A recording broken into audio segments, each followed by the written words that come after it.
From Clyde Golden, I'm Tim Yaden, and this is Input Doc. It's the podcast where we explore what marketers need and what agencies provide. Hi everybody, this is Tim. Today I'm chatting with a fellow agency owner, Gage Mitchell. Gage is Principal and Creative Director at Modern Species, strategic branding and responsible design agency here in Seattle. Welcome to Input Doc. Thank you. Thanks for having me. Oh, absolutely. I guess to get started, can you help me define and understand what is responsible design? Sure. I mean, everyone might define it differently, but for me, I think of the fact that as designers, we have a lot of different powers. Some call them superpowers of creativity or other things like that. But I also think there's like powers of influence, right? We work with clients and we help them decide form and function and materials and a bunch of things that all have different real world implications. And then we also influence downstream the culture of the places we live in or wherever our designs are disseminated. So I feel like personally, with power comes responsibility. And if you have the ability to make changes upstream and influence people downstream, you should probably do that with the best interests of society and the world in mind, rather than using that power for your own selfish reasons, like a villain in a comic book. Like all the heroes are the ones who are using their superpower to help others rather than just themselves. So was there some sort of experience you had along the way that suggested to you that there was a better way to do this? I think the better way has been evolving over time, but I think the wrong way is what was more of the experience. I guess there's two quick stories for that. So prior to starting my own agency, I'd worked in a string of smaller design agencies, mostly gravitating towards branding type shops. But the last job I had was, a great team, awesome people. Clients were generally good, but it was stuff I didn't necessarily believe in. And one of the things that we were doing were like branding for big multi-million-dollar residential developments. But the cool part was that they had these endless budgets. So we could do all the print techniques we wanted on special papers with amazing finishes and just, go all in on whatever we wanted to create because, if we influenced somebody to buy that house, it was worth all that money. So at one event where I had meticulously designed this beautiful brochure for this community, I went to the launch event where this amazing kind of free food and drinks and lots of cool stuff touring the homes. I noticed that there's like a stack of brochures that I designed on the table, and I'm all feeling proud of myself because I was a relatively new designer.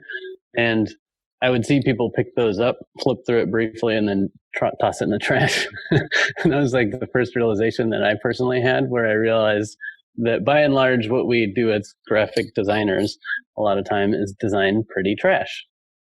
And, that brochure was made of paper. It could have been recycled, but, I lived in a place that didn't really recycle much. But that was kind of a first realization that maybe there's got to be something more to this career than making pretty trash and just rich people richer. And then another thing that happened is after getting a little bit disillusioned on that phase of my career, my then fiance and I at the time quit both of our jobs, sold everything we owned, got married, and just went traveling for a little while to just take a break and refresh our minds on what we wanted to do with our lives. And one of the things we noticed while we were traveling around countries like Cambodia was that there was a lot of Western-made stuff in stores and other places, but there was no kind of Western infrastructure to deal with that stuff. So, for example, they would burn trash in their front yard rather than having a waste company come and pick it up and make it disappear for them, right? And so it made it very obvious and in your face that this chip bag, like Frito-Lay or something, let's say, that came over from some other country into their country, and they eat them because they're delicious, and then they throw them in a hole in their front yard and burn it. Felt like there had to be a better way. Some designer along the line could have asked themselves, wait a minute, these chips are going to Cambodia, and they don't have a waste management system, or, heck, even in the US, they're going to the US and they just end up in a landfill. Is there something better we can do? And, we've seen some evolution in packaging over the years, but that was kind of one of the first things that popped in my mind is if we are putting products out in the world or putting campaigns or whatever out in the world, how often are we asking the right questions to make sure that whatever we're putting out in the world is doing more good than harm? And those two ideas kind of, like when I got back into the country, made me think, I want to find a way to do what I do for things I care about and in a way that I feel good about. Is it often a question of just giving more sustainable alternatives to clients that suggest this will work just as well?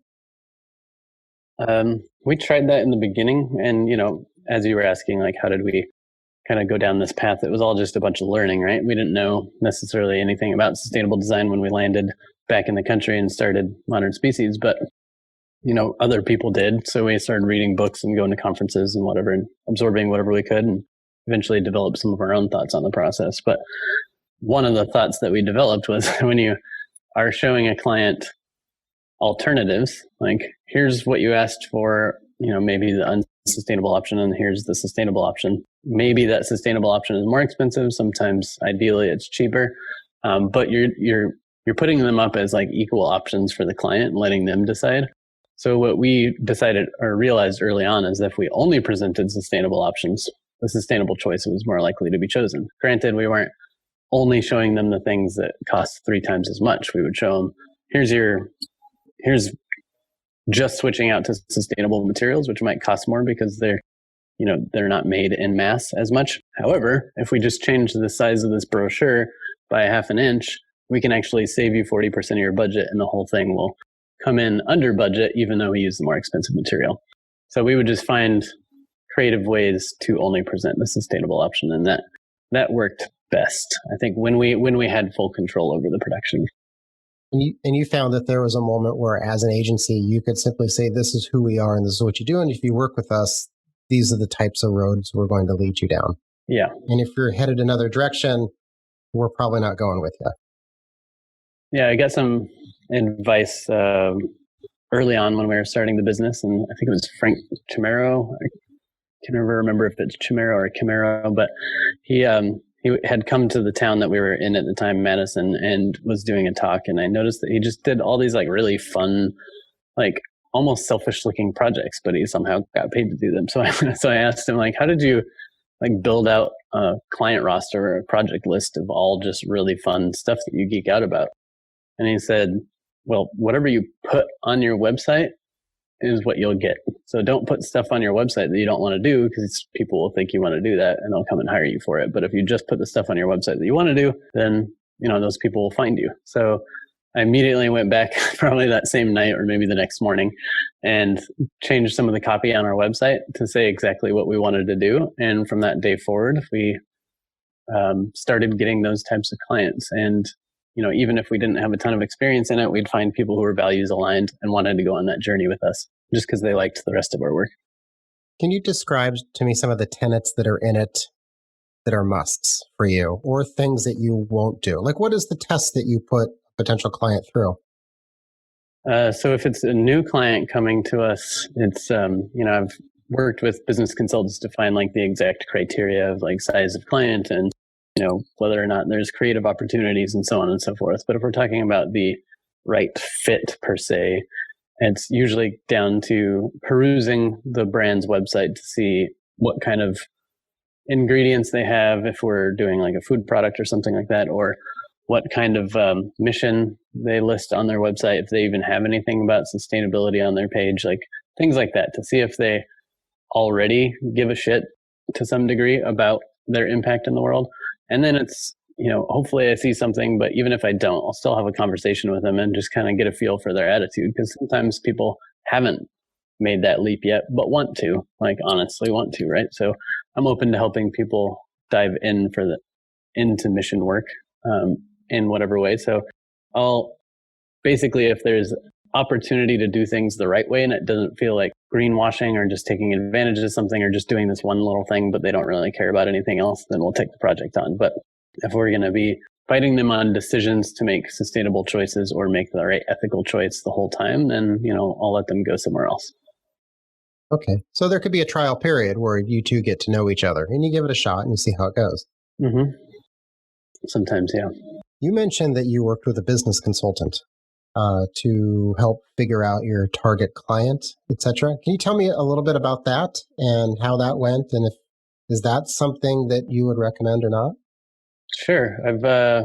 I always wanted to work with consultants, but every time I ask someone for referrals, they're like, "Oh, you're not big enough yet to get a consultant," or something like that. So I always put it off. But I finally just decided, you know what, it's time. I just want someone else to bounce ideas off of and to get some feedback from, because I had been running the company solo for a few years at that point. I started the company with a partner. She left to go pursue a PhD in psychology, and then after running the business by myself for a while, I realized I really missed that kind of bouncing ideas back and forth. So I just went ahead and hired a business consultant, Emily Ruth Cohen, if anyone's considering a consultant. What does she focus on? She focuses a lot on kind of like smaller niche design businesses, and specifically like companies that have something unique about them, right? Like you're not just going out to get all the generic work. You have something to say and you have a specific niche you're carving out for yourself, partly because she believes that's, the right way to do things, but also just because, she has limited time. So you have to choose, you have to make some criteria. So it seemed a fit for me. She worked with some people that I look up to, like Luis Fili. So I decided, let's give that a shot. And I started working with her to basically figure out where, from our messaging standpoint, like what should we be saying? What shouldn't we be saying? Are we saying too much? Are we saying too little? And if we were to do some outreach, who should we be reaching out to? Here's kind of like our track record, our history with clients and stuff like that. So she was really helping to find some criteria and really helping push me further, because every time I would come back to her with some of my homework and say like, okay, here's what I think we are, here's where I think we're going, she's like, nope, go start over again. Like, that's not good enough yet. You got to get tighter. So it was really helpful to have someone pushing back in that way. And then as I was in the middle of that, I also got into a business incubator program called 10,000 Small Businesses. I guess it's maybe more of an accelerator program, but they focus on helping fairly established small businesses. Like you have to have been in business for a certain amount of time and have certain revenue numbers, et cetera. But they help you go through this whole training program, almost like a MBA boot camp kind of thing, to work on a growth plan. And through there, I was kind of doing some overlapping work. So it was very helpful to get started with her, to have an idea of where I wanted to focus, and then going into this program and going through exercises and running things by my cohort to see what was sticking and what wasn't sticking. So I would say, yes, if you can afford it, or maybe even if you can't afford it, try to find a way to like get some outside opinions on where you're going with your business, because otherwise you can get stuck in a bit of an echo chamber and not necessarily run dry on good ideas. Like you have lots of good ideas, but too many good ideas maybe, and you don't know which ones to pursue. You've owned Modern Species for about 11 years. And about how long did it take you to niche? I guess we started off with something of a niche. It was just not super defined. Like I knew that we wanted to work with people who, like companies we believed in, and that happened to like gravitate us towards things like health and wellness and sustainable food and whatever. And just going around networking groups and talking about those things ended up resulting in us getting some of those clients. So it wasn't like intentional as in like, we're going to go after this industry. It was just like, we talked passionately about those things. Other people talked passionately about those things. And we found we had a connection and we decided to work together. So it started out that way, but I would say it was about 2 or 3 years in when we switched from just being kind of general. We started out as Gage Mitchell Design because we didn't really know what the thing was going to be yet. And then 2 or 3 years in, we switched to Modern Species and rebranded to focus on basically sustainable design for responsible businesses. Or, we've played with different ways of phrasing it, but more recently, I've been tightening that up even more to just say like we focus on sustainable product branding. So we help companies that are doing, we do some things outside of that, of course, but we help primarily sustainable products like food and beverage or personal care or clothing or whatever. We help them launch, evolve, and grow their brands. I've always been intrigued by businesses that do well by doing good versus simply being a nonprofit with a mission. And I'd venture that Modern Species fits that description. Yes? Yeah. I'm curious if doing well by doing good, what metrics would you track to know if you are doing well by doing good? Yeah, that's interesting because I have probably more experience running nonprofits than running for-profits just because of all the volunteering I've always done. However, after, running this business for 11 years, I've started to find that balance. And I do think maybe part of what you're getting at is that sometimes if you're just doing the nonprofit, it's not going to necessarily have the same drivers, the same mechanisms, the same systems, processes, the same accountability, whatever, as running a for-profit company. So there's different parameters there. And I'd say I personally like the more BCorp model than just pure nonprofit, which does have its place in certain types of businesses. But the for-profit model, I think, is good because you're able to ideally better compete with the competition to pay good salaries and to offer great benefits and do a bunch of things that will allow you to really push the mission forward. And you're not as limited by a board of directors or certain financial rules or different things like that. So you can still try to be competitive, but you also weave the mission into your business. So for me, I guess defining doing well by doing good is my personal way that I define that is making sure that I'm creating a place where people feel good about working. They work on projects that are meaningful and they work with a team that they like and they grow as an individual during that process or during the time working there. And a company that can ideally afford to pay them a reasonable, ideally competitive salary, but at least a reasonable salary for wherever they live, right? And then also, I guess, helping the greater good as well, feeling like we're making an impact as a company while making a profit still, right? And that's always a little bit of a balance, is the profit and doing good, because obviously when you're a do-gooder, you tend to want to give more of that money away. So that's the trick, is finding that balance of you still have to be responsible with the way you run your business, but you also want to do good. So you have to set up different allocations for giving and have a clear idea of where you're going to commit your impact, whether that's donating your time, donating money, both, having certain certifications or focusing on a specific niche. I think where we've struggled a little bit is trying to do all the things, all the give back stuff, working on mission-driven businesses, giving away tons of money, having all the certifications, paying people well, etc. Sometimes does bring that margin real tight. So that's one of the things we're working on, is trying to pick our lane a little bit more so that we can be more efficient with our doing good or doing good so that we can do well as well.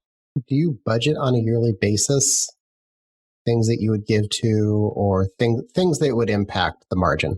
Historically, I always budgeted the financial giving.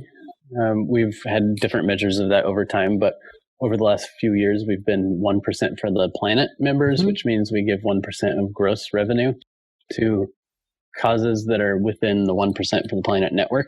Right. We also actually give above and beyond that typically, because there's some things that we really want to give to that just aren't in that network. But that helps us just set a metric ahead of the year. We know what we're projecting from a revenue standpoint, so we have an idea of how much money we're going to give away. Where we've haven't been as good, and I'll take full blame for this, is how much time we're giving away, because I'm personally a volunteer addict. I believe in giving back to your community. And when I find a client or a company that has just this amazing mission, it's hard for me not to want to help them out as much as possible, either doing some of the work for free, giving them a discount, or whatever, just trying to find a way to help them just because I really want to help that mission. And I think that's another area where having a partner helps, is because, me, I'm the softie that just wants to do all the things. And if I could just, if all my bills could go away, I'd do all of this work for free, but can't afford to do that. And I want to pay my employees. So I'm working towards better criteria for what we will give away or how much we'll give away. One example I've seen that I really like that I might model is companies like Firebelly, who have a specific grant program that you can apply for. And they have a defined period of time and so on and so forth where they give that work away. But then everything else throughout the year, any requests that come in, they just refer them to that program. That's interesting. I always feel like I have a client or two who I just want to see succeed, and I'm going to help them. Yeah. And whether they have a product that I just agree with, or there's a service, or there's something they're doing with the community, and I'm always thinking to myself, well, I want to cover my costs, but I sure want to help these people. But then in balance, you have to have a group that is, I'm solving business problems and we're going to build them. And it's going to be a successful enterprise. Let's put it that way. Like it just has to be. And even them, whoever that side is, you still sort of fall in love with your client and you're like, I just want to help you solve all of these problems. And I learned your business and I get into it. I always use the phrase that I play for the love of the game, and sometimes it gets me in trouble. I just like, let's go do this. Exactly. Figure this thing out. Tell me a little bit about being a B Corp, because I have considered this from day one. And how long have you been a B Corp? I think we've been a B Corp for a little over 2 years now. How much time does that take? It felt like it was going to take a bit of my time to do this and to administer it. Yeah, so that was kind of what I was going to get into, is that we've been a member for about 2 years. However, it's been on our mind pretty much since day one. I think at the beginning of our company launch, we were going to B Corp events and trying to figure out what it takes to become one and so on and so forth, because we'd heard about the movement and thought it made sense. But it does not only take a lot of time, but I think it's especially difficult sometimes for small businesses, which seems weird because when you're a big business, there's lots of stuff to track, more stuff to track, right? But when you're a small business, you have so little to track, or so little in terms of like resources that you pull in or things that you put out and so on and so forth, that it makes it hard to even register on the B Corp radar to some degree. So we were always kind of dipping our toe, like going and checking out the assessment and like trying to decide when the right time to apply was. And once we finally just said, you know what, there's never going to be a perfect time. We're not going to all of a sudden overnight be like a 100-person company with tons of resources and a dedicated sustainability officer that can fill this out or whatever. So what I did to try to get over the hump, because it does take a good amount of work, is I just went ahead and hired a contractor to help fill out like 50 to 75% of the report, asking me questions going along, but they could then do the menial stuff that I just never found time to do, like measure our trash, measure how much recycling we do. So that was really helpful to get us over the hump. Would you describe B Corp and what the program is? Oh, sure. So B Corp is I think it's technically the company's B Labs, but they certify B corporations, which it stands for benefit corporations. Some states have an actual entity type that you can register as, but what this bubbled up because there weren't a lot of those across the states. It's kind of changed over time, but the idea is that you commit to your mission or your values more, or at least equally, that as you do commit to your shareholders, right? So most corporations that aren't B Corps, their number one priority is shareholder return value. That's why there's so much corporate greed in the world, because they don't care about how the employees feel. They need to like turn a profit that quarter, or else they're going to get fired by the board. But what a B Corp does is it has you put in some rules into your bylaws, your organizing document, saying that you're going to care more about your mission or equally about your mission. And then you go through this assessment and fill out how you're actually doing as a business in various categories like community and economy and different things like that. And you get a score, and you have to be at a certain score in order to get passed as a B Corp certified company. And then with that score, and you get a score in each of those categories, you have also an idea of where you want to improve. So you can identify, well, I'm pretty weak in community right now, or whatever it is that you're weak in. So I'll go through and try to, over the next coming years, I'll improve those scores, and then you can focus on another category. So it's both a certification, but also just kind of a method for making sure that you're following through on your promises, making sure that you're living up to your goals of being a mission-driven business. And I think what's beneficial about it is that it's a third-party verification, right? So I can say on my website all day long how sustainable and mission-driven I am, but without somebody saying, yep, we verified that. They totally do all those things they say they're going to do. It's not always easy to build that trust. And I think so therefore companies or the B Lab has bubbled up to help give people that third-party verification that's actually known to be quite rigorous, right? Like your first question was, how long did it take? Because it does take a lot of work. Whereas there's these other certifications that we get that you fill out a quick survey, nobody checks your answers, and you get your badge. This one's the opposite. I want to say like 6 months in or a year in, I remember filling out the assessment and feeling like I was just I was graded so low that I was almost embarrassed to start the thing. But I suppose realistically, it's the point that you start with a benchmark and then incrementally you improve over time. Yeah. I think that's part of why they make the assessment for free, because whether or not you're going to get a high enough score to be certified, they still want you to fill it out. And they want you to know what the criteria are and give you something to work with to try to improve your business. And yeah, for us, like, even though we're mission driven, we're, wind powered, we're, we do basically everything that you would think they would want, we still registered really low, we got the basic minimum score because we're just this tiny business that doesn't manufacture anything. That's one of the areas that I think was kind of flawed about it, is that it seems very geared towards manufacturing businesses, by which I mean, where are you getting all of your materials from, and what are you doing with your outputs of the business, and are you are you putting solar panels on your roof? But when you're a tiny service-based business, none of those things are a factor, so you can't get scores on those things. Like rather than being like negative points where you're failing, you have to get positive points in those different areas. So if you don't do any of that, you just don't get those points. So I found it very difficult to be like one of the best for the world type companies as a tiny little service-based business. You think you'll keep on with B Corp? I think so, partly just because it fits our mission. It is our community. A lot of our clients are B Corps, and whether we believe in the movement. I've considered even switching to Washington has a B Corp kind of entity type. I've considered doing that, or even like a co-op and being employee owned or something like that in the future. I'd say it definitely takes a lot of time to set up, and I'll admit that I haven't continued to like redo the assessment every 6 months or whatever to see how we're improving, because we are so small. It's like we just don't have that kind of time. So that's one thing I would like to do more, is stay on top of our score and have a constant running list of things we want to be working on. I find that a lot of the agency owners I'm talking to are concerned about their team and their community and building a good place to work.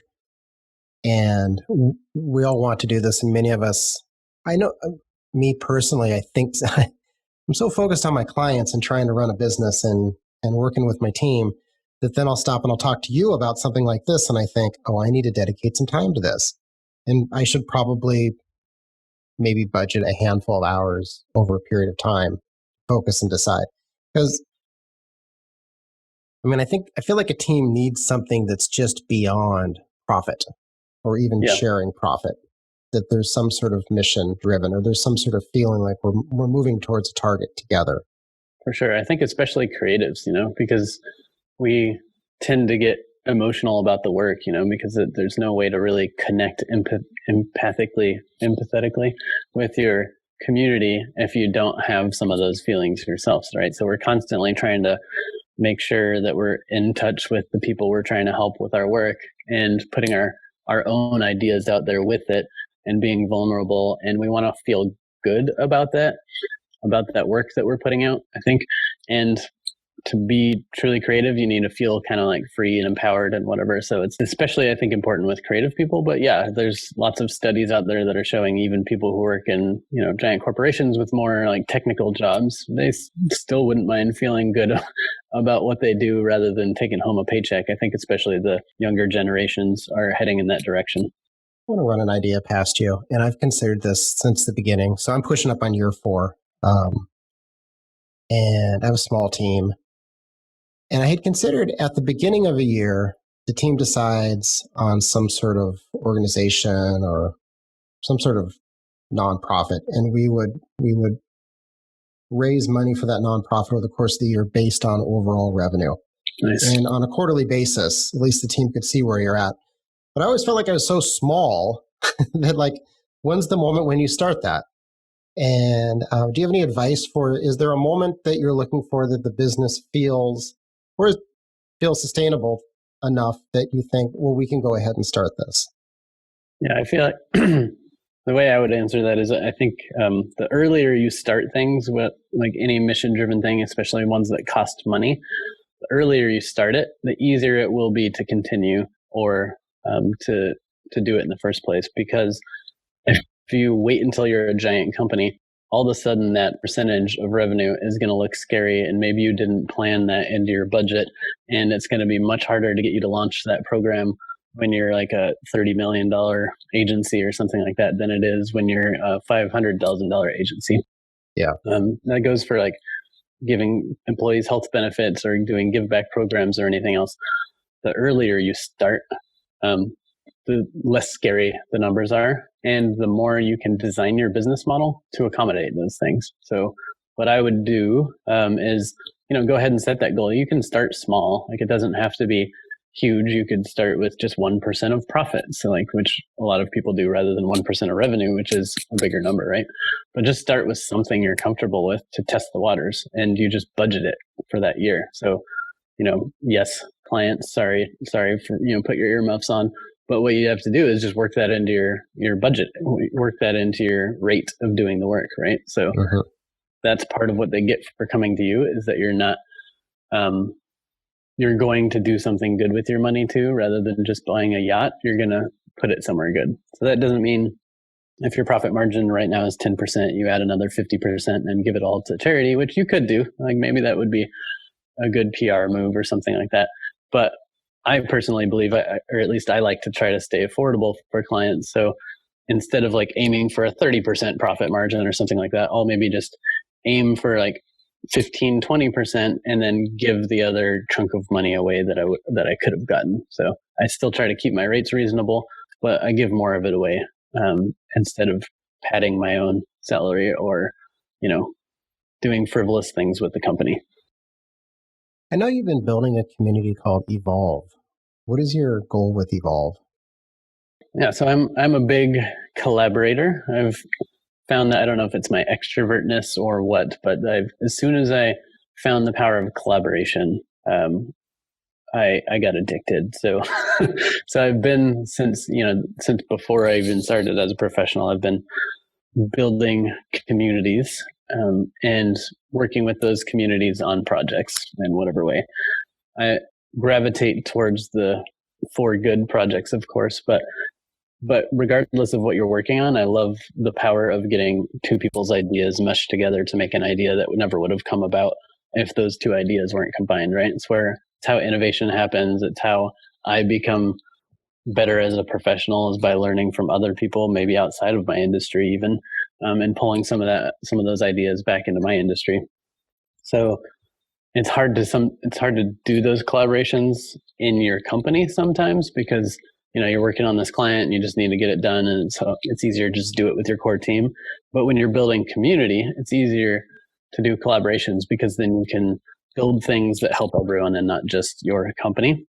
One thing I'm noticing is you are part of many, many groups.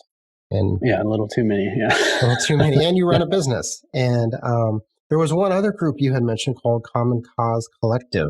Is that connected to Evolve, or what is this one? That's not. So as I mentioned, I do a lot of community building with the design world. This is one of those kind of design-centric organizations. I've historically done just a ton of work with AIGA, the Professional Association for Design, and usually my roles gravitate towards pushing the community towards mission-driven stuff. And after I retired, or as I was retiring from like chapter leadership, I knew that there was like groups of people I met that weren't always in the AIGA membership. Maybe they were IDSA or service design, SDN, or they were in various different fields of design. But I didn't know of a group that was trying to connect all those different disciplines to work on impact stuff. So some friends of mine who work in different fields of design, we were just getting together, for like coffee or beer and just talking about what it would be like to collaborate or to find ways to teach each other or whatever else that this group could become. And we just said, screw it, let's just launch something and see what the community wants. So we've started by launching some events. We've done different event series at like the Seattle Design Festival or our own independent things. We've brought in speakers, we've done workshops, we've kind of dipped our toes in the water. And then we ended up building kind of a core organizer team that is currently putting ourselves through a transition design process to decide what future we want to bring about. And then what role do we play in bringing about that future? Like what interventions can we put in place to guide our community towards that future? So hopefully in the near future, we'll be able to launch that new mission, vision, clarity on what we're doing. But the whole idea was just to bring people together from different disciplines to see what we could learn from each other and see if there's ways to collaborate. I'm seeing an arc, or I'm hearing an arc in the types of organizations you're a member of. I feel like you're doing a lot of, I think it's coming from a good place because you enjoy it, but you're doing a lot of marketing via facilitation. Sort of, yeah. I've always, in terms of marketing, I've always felt like more of like what I describe as a trapper, like, vegans, put your earmuffs on. But like, I like the idea of like, rather than going out and waiting in one spot and waiting for that deer to come by or whatever, and just like really targeting that deer, which probably is a really good method of new business, right? The hunting method. I've always found myself as a little bit more of a trapper, which is like, I'll just kind of generally go out in the community. I'll, kind of have an understanding of where the people I want to work with go, and I'll be part of that community, and I'll do a talk at this conference, or I'll put an article in this magazine or whatever. And it's just kind of like a little bit more passive, a little bit more casual. And eventually people will come along and put their foot in the trap, which might be like they saw a talk and they went to my website and then they realized we're the perfect agency for them. And they'll give us a call. And I felt like that's a nicer, lower pressure way to put ourselves out there and to get the work. It is a longer term like method. Like if you're doing the hunting, you can go out that day, know you're going to come back with some meat for the family, right? But the trapping method is like, you've got to be comfortable waiting for years for that to pay off sometimes. Even before I started the podcast, I used to call people up. I've always done this. I call people up and I ask them 35 minutes of questions because I've got questions. Because you have done things in life that I'm curious about. And, whether it's starting the business or it's something to do with the core competency of what we do, or like, how do you do this thing? Or when you bought health insurance for the first time, how did you decide? And this is how I've always figured things out as I went. And at a certain moment, it just made sense to begin sharing some of these conversations because my notes would be so interesting. Like those alone, I go back and I read through those, and it's just fascinating to chat with people and hear what they're up to. Yeah, exactly. For that exact reason is why, I'm part of all these communities.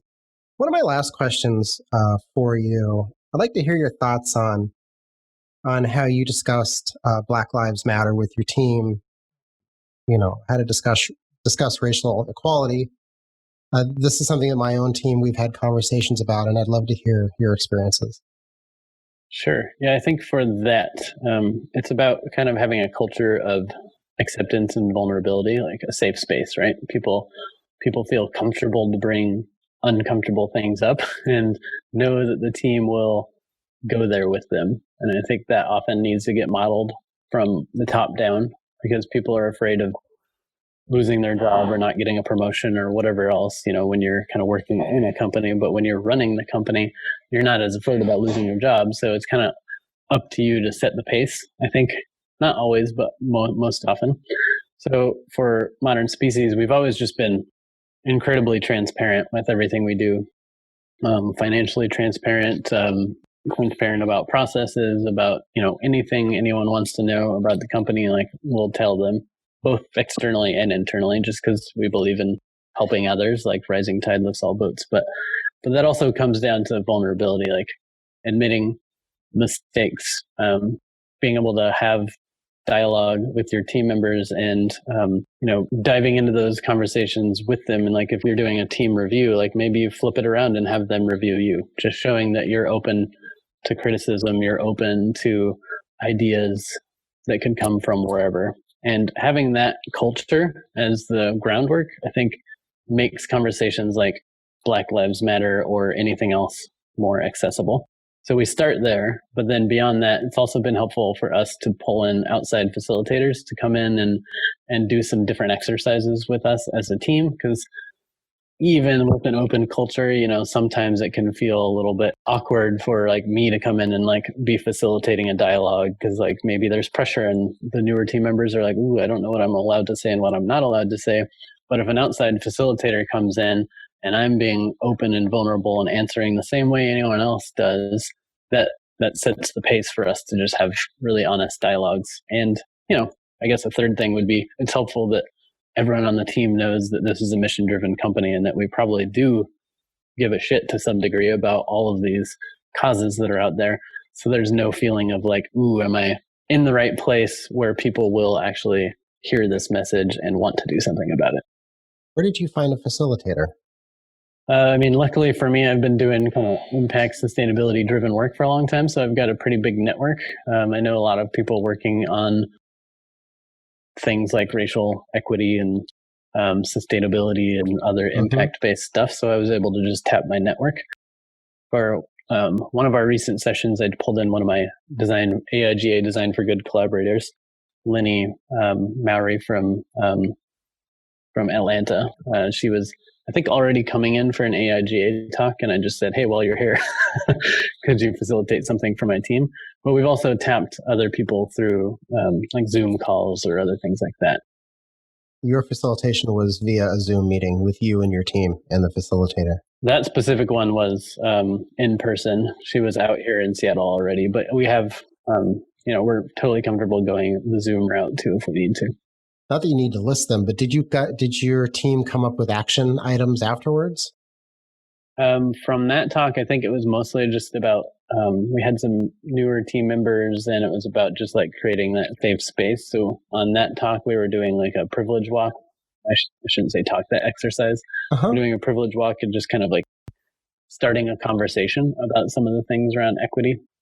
That one didn't specifically result in homework, but other things I've been talking to outside experts about is like, how do we evolve our hiring process, for example, to be more equitable? And in order to do that, what do we need to change on our job descriptions? What do we need to change about the process? And where do we need to change the places that we're looking for those employees? And those will be more of like an action item kind of, okay, well, here's the places you need to reach out to, and here's the things you need to change.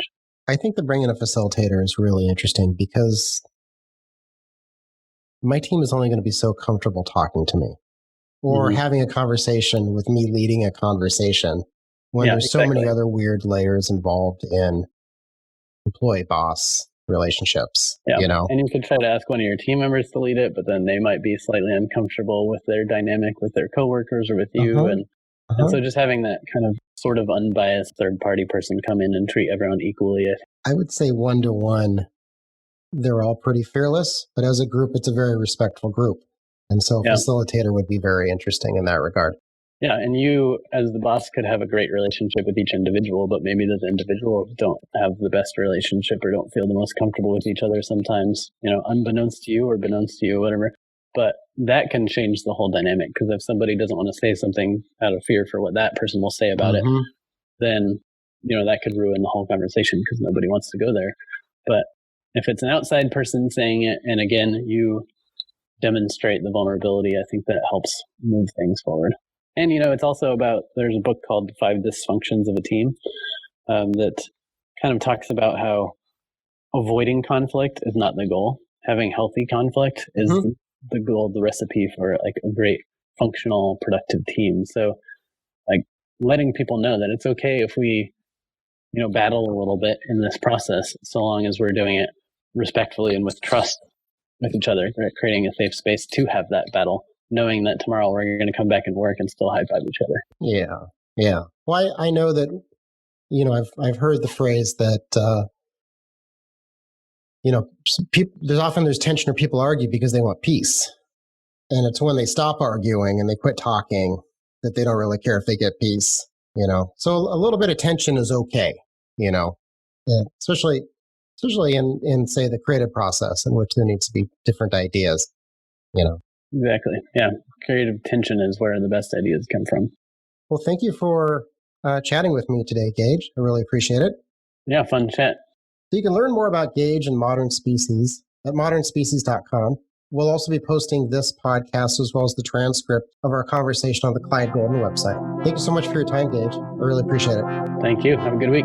Input Doc is produced by Megan O'Neill, edited by Lily Chu. The music you're listening to is an original creation by our very own Brian Leahy. We'd also like to thank our project manager, Scott Greger, who does all the work at the agency while we make this podcast. I'm your host, Tim Yaden. Have a great day.